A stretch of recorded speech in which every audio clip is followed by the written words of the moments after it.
welcome to another edition of Prep Sports Chat. We brought in reinforcements for today's show. Can't do it alone. Jeff Kewen, sports editor, Keith Dunlap, high school coordinator, Marvin Goodwin, local writer extraordinaire, handling wrestling and track and everything under the sun.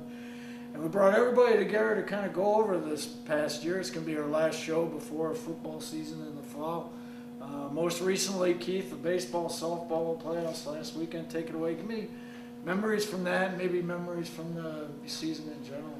Well, memories from Battle Creek was, the best memory was the fact that two of our baseball teams got their games in before the massive rain delay at 3:30. But obviously the memory was Brother Rice baseball winning it all. They were a phenomenal team. I think they outscored their opponents 66-8, which is rare. Normally a team has some adversity in their state championship run. They really didn't. And so after 10 years of not having an area team win a Division I baseball title, now we got two in a row with Lake Orion and Brother Rice. So it's always a fun event for me. I love Battle Creek. But as far as the year in general, a few stick out to me. Of course, going back to the fall, that 5 overtime football game between Orchard Lake St. Mary's and East Grand Rapids. I was there, and I can't imagine what things were like in the desk. We were all on deadline. It was just a frantic, crazy night. But it was a memorable one, that's for sure, because it's the longest football game in state history, and unfortunately St. Mary's lost, but that was quite an event. Seen Notre Dame Prep volleyball team win a state volleyball title. We never had one win state title in volleyball, so it was good to see that, and 2 other teams play in the final. That was a rare day and a great day for area teams.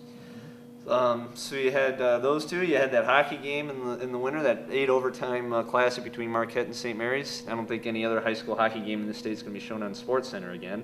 But that was it was tied. They called it a tie after 8 overtimes. That was definitely a memorable night. And I think another one that pops out before we move on is Clarkston and Saginaw, that basketball quarterfinal.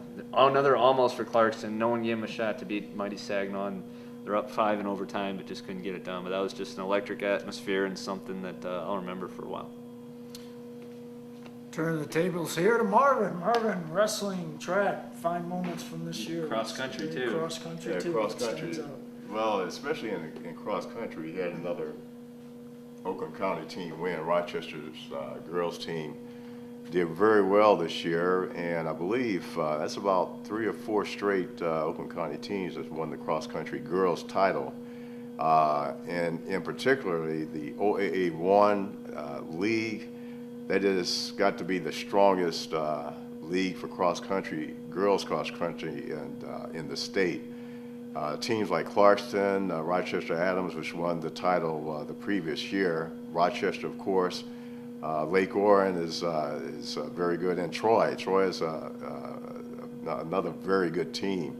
So to compete in that league in girls cross country especially is a very daunting task for all those teams that are in that league. Rochester showed that they were the best team this year, and already Coach Larry Adams is saying that Adams might be the favorite next season, which gives you another idea how strong that league is. They keep going back and forth as far as the teams that are competing in that league. For the wrestling season, a lot of teams had good seasons. Lake Orion, in particular, I believe they reached the quarterfinals of the state tournament. They had a very good season, but it's always tough to win that state title in wrestling. It's such a demanding sport. Lake Orion gave it their best shot, and of course they came up short. But they still had a fantastic season, along with Catholic Central. They had a pretty good year. Clarkston had a pretty decent year too, and Oxford had a really good year too. They were team state qualifiers too. I think they reached the quarterfinal round up at state too. So they're a team to watch out for in the future. They'll have a lot of their wrestlers coming back. But they had a pretty productive season. For the track, of course, Waterford Mott's girls team, they had an outstanding season, and in particular, being a team that has been known as a very accomplished team in track, they outdid everyone's expectations as far as a state contender They only had about 6 or 7 girls that really heavily contributed, but they did a very good job. Also, West Bloomfield's girls and boys teams had pretty good seasons. They were kind of erratic at times, but they did have some successful efforts too.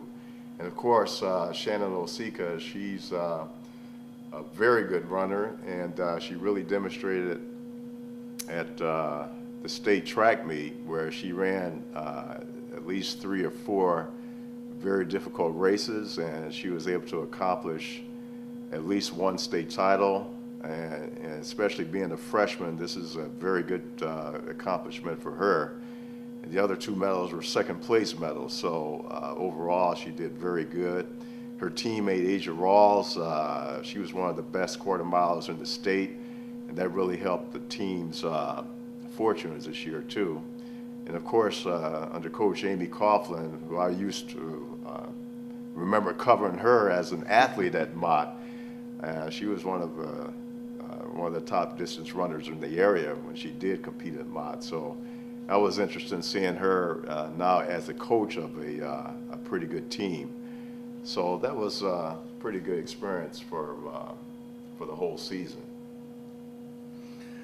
On a personal level, I might add, guys, this is my last year as a parent of an Oakland County athlete. I had 3 kids that came up through the system.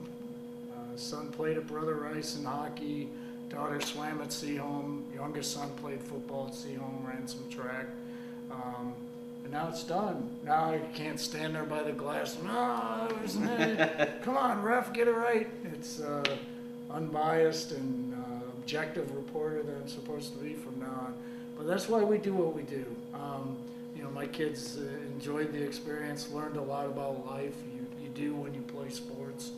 And that's why we give these kids their time in the sun. Because they always seem to look back, when they get older, the experiences and lessons they learn playing high school sports and how it helps them in life. So absolutely. The victories and the defeats. Yeah. Victories and I suppose one more thing about this year was, it was a little different with the season change, seeing volleyball start last fall and girls basketball move to winter.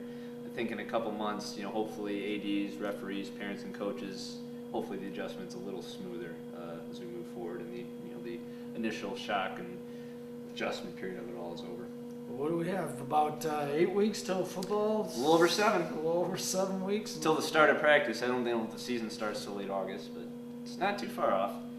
We'll be putting together our big smashing preview section as always, and I look forward to it then. That wraps it up for this year. We will see you on the internet, this very channel, come August.